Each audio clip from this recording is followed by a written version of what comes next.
यह कहानी एक ऐसे व्यक्ति की है जो अपने जीवन की सबसे कठिन और भावनात्मक परिस्थिति से गुजर रहा था।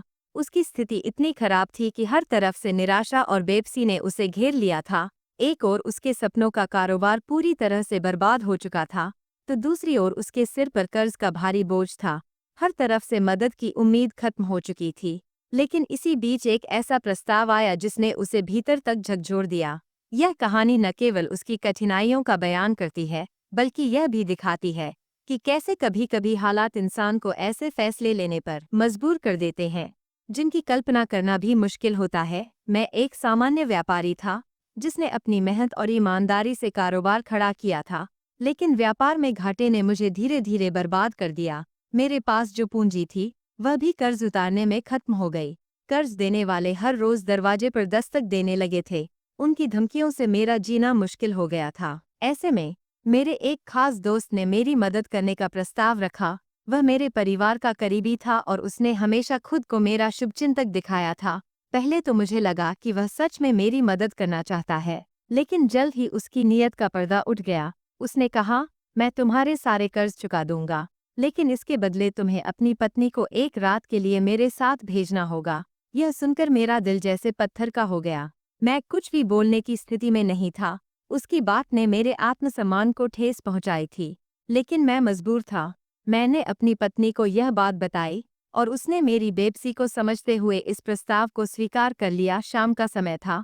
मेरी पत्नी ने एक काली रेशमी साड़ी पहनी जो उसकी सुंदरता को और निखार रही थी, लेकिन उसकी आंखों में छिपे आंसू और दर्द को कोई भी महसूस कर सकता था। उसने मेरे पास आकर कहा, आप चिंता मत करें, मैं यह सब आपके लिए कर रही हूँ। मेरा दोस्त अपना ड्राइवर भेज चुका था जो मेरी पत्नी को होटल लेकर जाने वाला था। जैसे ही वह घर से बाहर निकली, मेरा दिल जैसे हजारों टुकड़ों में बंट गया। मेरी आंखों के सामने उसका जाना असहनीय था। मैंने खुद को संभालने की कोशिश की, लेकिन यह संभव नहीं हो पाया। कुछ समय बाद मैंने खुद को उस होटल में जाने से नहीं रोक पाया। मैं जानना चाहता था कि वहाँ क्या हो रहा है। मेरा दिल बेचैन था और मैं अपने विचारों से लड़ रहा था। होटल पहुंचकर मैंने अपने दोस्त के कमरे के पास वाला कमरा लिया।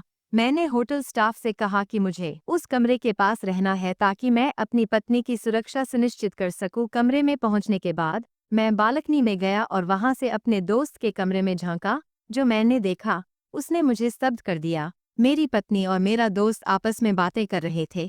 उनकी बातचीत से मुझे पता चला कि यह सब एक साजिश थी। मेरा दोस्त न केवल मेरा पैसा हड़प चुका था, बल्कि उसने मेरे कारोबार को बर्बाद करने की योजना भी बनाई थी।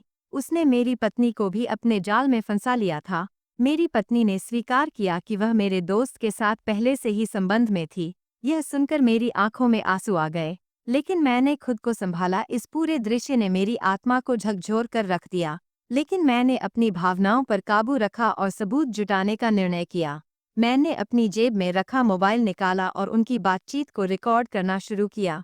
मैंने उनकी हरकतों का वीडियो बनाया ताकि उनके खिलाफ पुख्ता सबूत हो। इसके बाद मैं सीधा पुलिस स्टेशन गया।